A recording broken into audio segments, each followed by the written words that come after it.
think we are going to jump right in here with our discussion from Tulsa and from Austin. So we know that both of your communities are doing a lot of work to welcome newcomers, as well as create opportunities for longer-term residents to get involved with those newcomers. Will you start us off by sharing just a little bit about the challenges that you faced coming up with your initiatives and how you overcame them? Yeah, I can start. So here in Tulsa, Oklahoma, we have a very fast-growing population of immigrants that's been within the last decade, and I think this is very similar to other cities in the South and Midwest, where our population is growing primarily because of our immigrants. And so I think one of the biggest challenges, well, there were several, but I think one interesting concept that we had to address was the idea of what does it mean to be a welcoming city for Tulsa?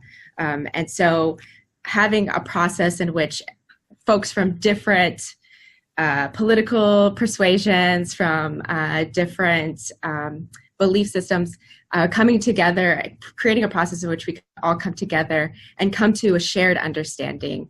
And so I think that was it was a complicated process, but thankfully we were able to receive a grant from the Partnership for New American Economy and Welcoming America, actually, to be a Gateways for Growth Challenge grantee. And they were able to provide a lot of technical assistance and support throughout that process, not only by sharing data, but then also sharing best practices and who are the people, who are the stakeholders that we should be involving throughout that conversation. So yeah, that was definitely an interesting process. Great, thanks. And in Austin, really, we had two big challenges we had to overcome. One is how rapidly the community has changed. So we were 2% non-white in 1990. We're close to 30% non-white today. And then the second challenge is, as a smaller community, how do you make change with finite resources?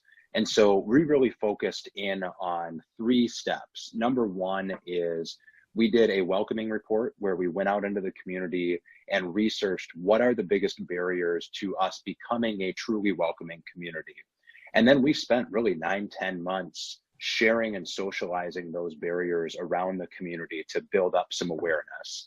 The second thing that we did is we got a group of key stakeholders together from schools, churches, local government, businesses, and decided to focus on what are we going to prioritize trying to get done.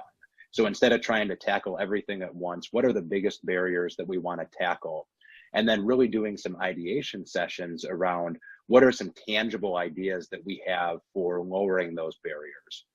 And then the third piece was we then took those tangible ideas and went out to the community to give them something to react to through community conversations and some other things that we did.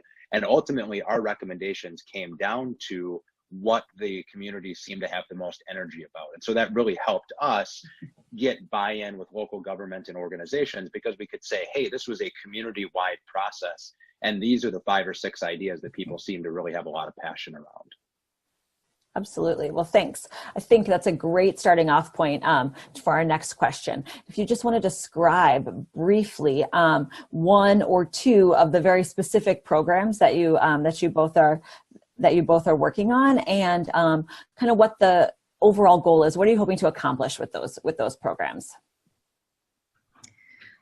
So just last month, the city of Tulsa announced their New Tulsans Welcoming Plan. And one of the things that we've discovered throughout our process in developing this plan is that Tulsa has a variety of great programs, champions who have been working really hard for the past couple decades to advocate for immigrant rights. And that's amazing. However, a lot of these programs and services are not very well connected. So that's one issue as immigrants come and receive services. Another issue is that we found is that a lot of the services and programs that we do have in Tulsa, a lot of them may not have that connection or have the capacity to provide services for immigrants. So in our welcoming plan, we addressed 5 different topic areas, but in each of those topic areas, there are 3 broad things that we try to address, that we're working towards addressing. One, which is just basic access to information.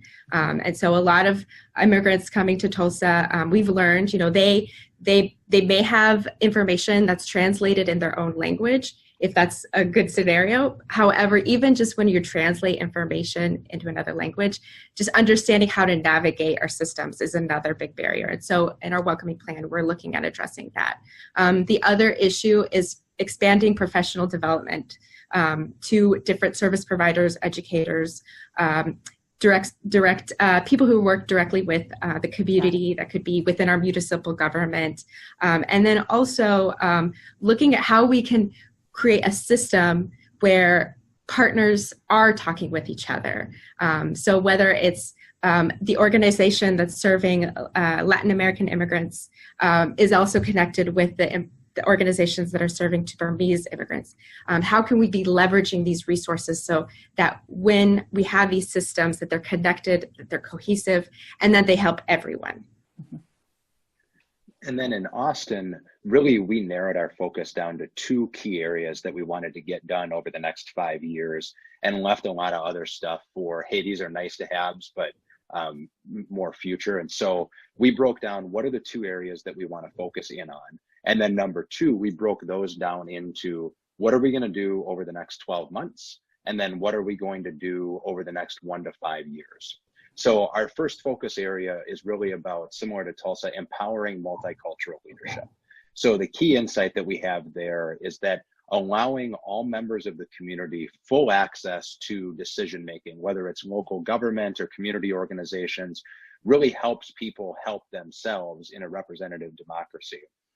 So we implemented a program just in the last month called the Honorary City Council position. We have 100% white city council. And what this allows us to do is have diverse viewpoints actually in the room when conversations are taking place, and as a powerful symbol that, hey, there's somebody from my background that is actually in these city government conversations, to hopefully have people see folks that look like them so they can get more involved in the process. And then the second area that we've really focused in on, similar to Tulsa as well, is increasing connections between communities. And so we've got a lot of diversity in Austin, but there's a lot of silos.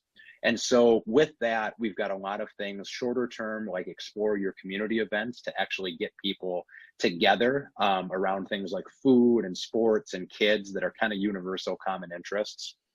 And then from a longer term standpoint, one of the ideas that we would like to implement is a multicultural liaison position that our goal is to get created in the next 1 to 2 years within local government, so that you have a point person who is really pushing some of these bigger long-term initiatives through, so that they don't just become a recommendation on a sheet of paper, but you actually have somebody who's driving them forward and really getting things done with the community.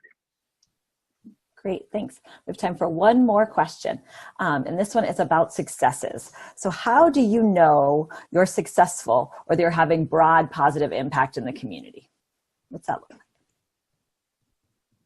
You know, from an Austin standpoint, really for us, it starts with setting a clear definition of what success looks like from the beginning, and then laddering all of your ideas back through that. I think one of the traps that you can get caught in here is everybody's got ideas, but until you've decided what success looks like and developed consensus around that, you're just kind of spinning your wheels. So we started off with, where do we want to go?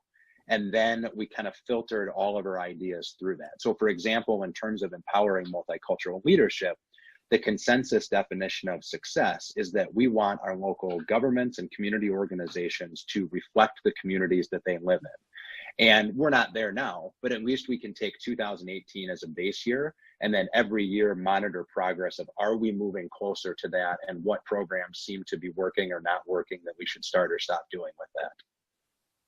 Thanks. Christina? Yeah, so it's been about a year now that we've been, as a city, going through this process. And to be quite honest, previous to this administration, there were several politicians, policies that were actually very restrictive for immigrants, whether that be, our our policies at the state level or at a local level. And so what's exciting for me is that we're in Tulsa under a very conservative state government with a Republican mayor. And we have a Republican mayor that's actually saying, no, we welcome immigrants. And so that's something that for Tulsa is just like a big deal. It sounds like a low threshold, but I think what's exciting is that I think people from different, I guess kind of similar to what Abigail was saying, we have different types of groups who are coming to the understanding of public acceptance and also like restoring the dignity of immigrants here in Tulsa. And so, and I think also just providing a language for that, because I think, there are a lot of people who want to talk about this, but being able to find a way that we can have these conversations in a way that's not divisive, in a way that everyone with compassion and sharing dignity can have a conversation about. I think that's exciting. I think that the fact that just last month we were able to publish a 2-year plan with clear goals and outcomes that we want to work towards in the next 2 years. Again, with people that quite frankly are unlikely allies, I think, in this work. I think that's a big accomplishment, and I'm really excited for Tulsa and seeing how we move forward. Me too. I'm excited for both of these communities. Thank you so much.